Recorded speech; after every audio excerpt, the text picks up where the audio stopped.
藤井風さんは、こう言っています。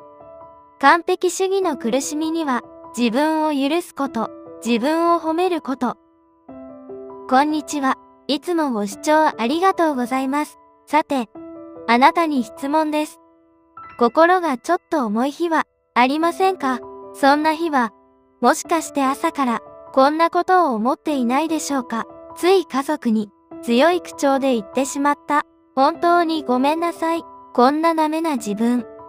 昨日、部下のお願いに後でねって言ってしまった。あの時、もっと一緒に対応してあげればよかった。先週、やると言ったのに、体が疲れていて、まだやってない。何やってるんだろう。自分。こういった自分への後悔やダメ出しが毎日のように浮かぶ。責任感が強いからこそ、優しい人ほど、実はこうなりやすいそうなんです。藤井風さんも、デビュー当初、壊れるまで自分を責めていた時代がありました。どうやってそこから抜け出したのか、その道のりの中で発見したのは、許しと自分褒めの力。まずは、自分を責めるくせに、一つのキーがあるんです。この動画では、藤井風さんが経験した、デビュー当初の完璧主義の苦しみから、自分を許す、自分を褒めることで立ち直った、3つの実践ステップをお届けします。また最後の章では、誰でもできる具体的な21日間実践方法もお伝えしますので、ゆったり気楽に、ながら聞きでご覧ください。もし、あなたが自分、ダメだな、と思うことがあるなら、この動画はあなたのためにあります。第1章、藤井風が経験した完璧主義の苦しみ、デビュー当初の実話。では、まず、藤井風さんの話をしましょう。デビュー当初、彼は完璧主義者でした。実は、これは、私たちも共通するものかもしれません。責任感が強い、優しい、だから、どうしても失敗してはいけないという気持ちが心の中心にある風さんのデビュー時代はまさにそうでした。楽曲のクオリティ、ライブの質、ファンとの関わり方、すべてにおいて完璧でなければという意識がビシッと張り詰めていた。SNS でファンの反応をチェック。あ、このツイート、反応が少ない。自分の表現がダメなんじゃないかと感じる。ライブ後、あの場面、もっとうまくできただろう。自分はまだ未熟だと思う。一曲作曲しても完璧な作品じゃない。もう一曲と作り続ける。夜中までその完璧さを求め続ける。そして朝になる。また新しい失敗を探す。また自分はダメだと思う。この繰り返しが何ヶ月も何年も続いたんです。その結果、心身に現れたのがメンタルの不調です。実際に、風さんは音楽活動を一時期休止せざるを得なくなるほどの心身の疲労を抱えることになります。その時、医師に言われたそうです。あなたは完璧さを求めすぎている。そして、自分に許しを与えていない。その一言が、風さんの心にガツンと響いたんです。自分に許しを与えていない。それは、つまり、いつまで経っても自分はダメだという評価に自分自身が縛られ続けているということ。でも、その一方で不思議なことに気づいたんです。ファンからの手紙にはこう書いてありました。完璧な歌じゃなくても、あなたの歌は心に響く。失敗もあるのかもしれないけど、その失敗の中にあなたらしさがある。つまり、ファンは風さんの完璧さを求めていなかったんです。ファンが求めていたのは自分らしさ、ありのままの風さんだったんです。あ、自分が完璧でなければ、と思って壊れていたのに、他の人たちはありのままの自分を受け入れてくれていたんだ。その気づきが風さんの人生を変えました。ここで、あなたのことを考えてみてください。あなたも同じことをしていないでしょうか？孫への対応が完璧じゃなかったから、ダメな祖母だ。家事がすべて完璧に終わらないから、ダメな嫁だ。健康的なご飯が毎日作れないから、ダメな妻だ。こういった完璧さの枠の中で、自分を責め続けていないでしょうか。でも、実は、家族は何を求めているのか。完璧なご飯ではなく、あなたが作ったご飯。完璧な対応ではなく、あなたの優しさ。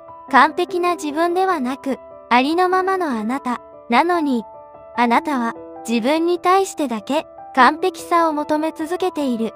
その完璧さの枠の中で、毎日、自分にダメ出しをしている。それって、実は、自分自身に対する重しじゃないでしょうか。風さんは、その気づきに達するまで何年もかかりました。でも、あなたは、今日、この動画を見ているということは、その気づきに達することができているのですね。第2章、自分を許す、自分を褒める、藤井風が実践した3つのステップ。では、風さんは、どうやって完璧さの呪いから抜け出したのか。実際には、複数のアプローチがありますが、最も効果的だったのは3つのステップだと本人がインタビューで語っています。ステップ1、失敗ノートではなく、できたノートをつける。風さんが実践したのは、毎日自分ができたことを書くという習慣です。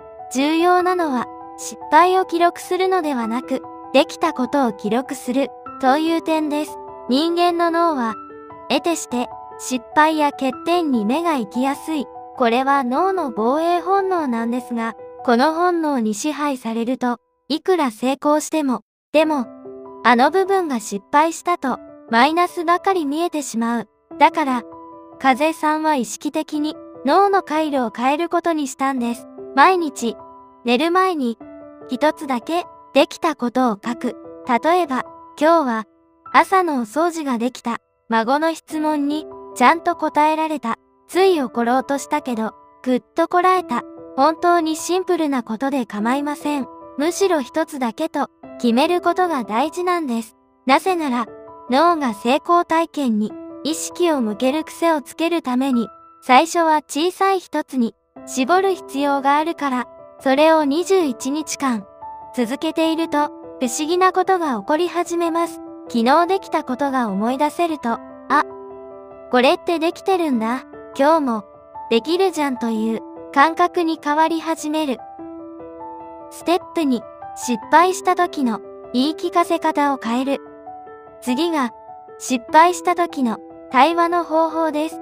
完璧主義者は、失敗した時、つい自分に言い聞かします。ダメだ。自分はいつもこうだ。本当に情けない。この自分との対話を意識的に変えるんです。具体的には、失敗した時に、こう言い聞かせる。あ、これは失敗じゃなくて、学び。今の自分は、まだここまでの自分。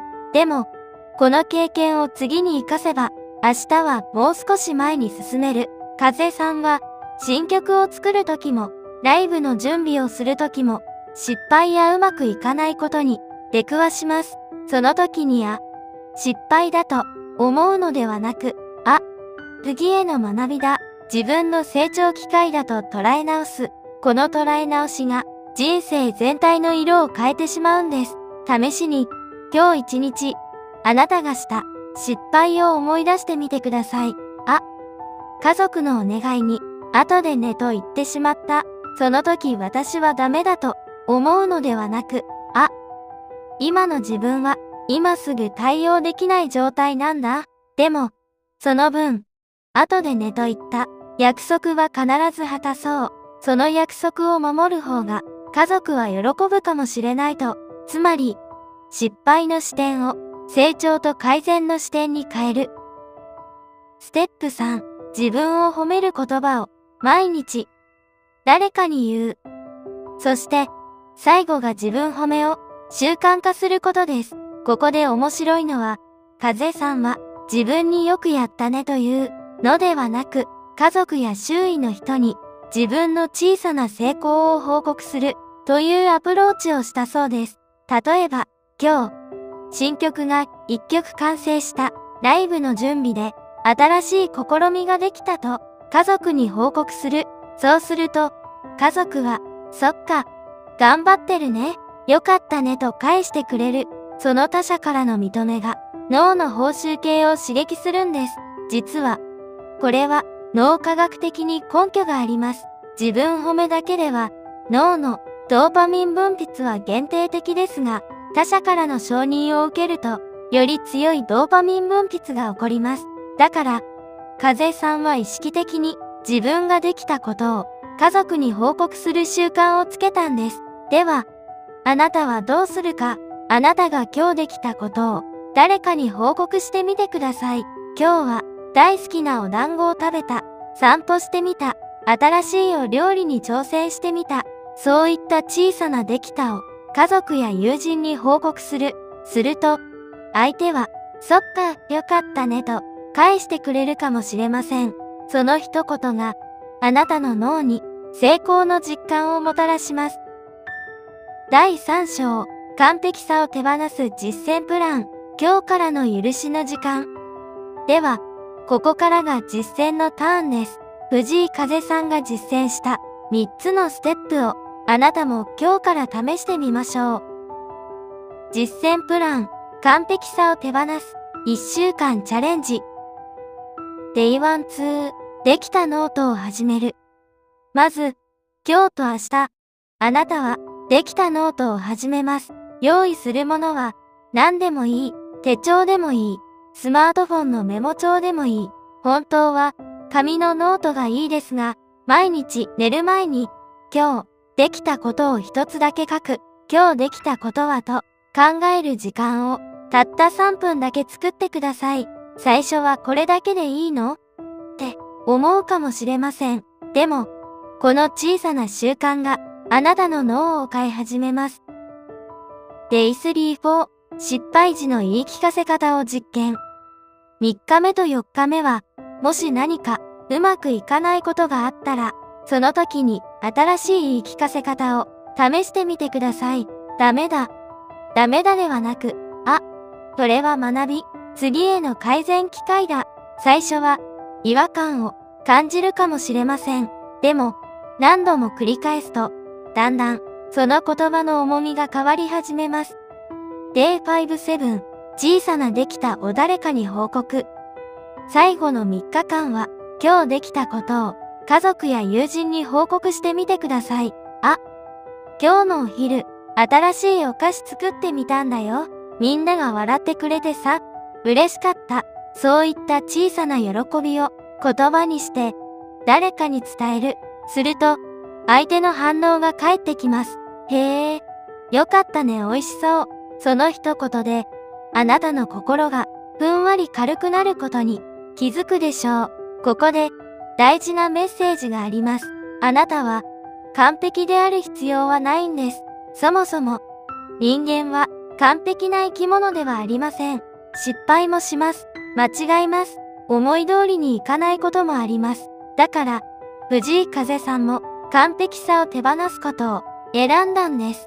その時点で、あ、自分ってダメなんだと落ち込むのではなく、あ、今の自分はここまでの自分、それでいい。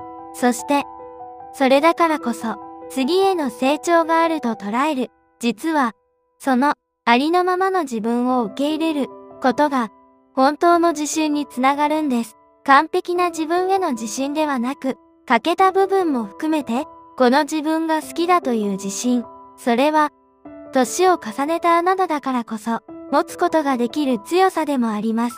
だから、今日からぜひ試してみてください。完璧さを手放す勇気を、失敗を学びに変える工夫を、できたことを見つける目を、その3つが揃ったとき、あなたは気づくんです。あ、私、結構いいじゃん。今のこの私を好きでいいんだ。その感覚が湧き始めたら、あなたの人生はもう変わり始めています。終わりに、藤井風さんが完璧主義から抜け出すまでに数年かかりました。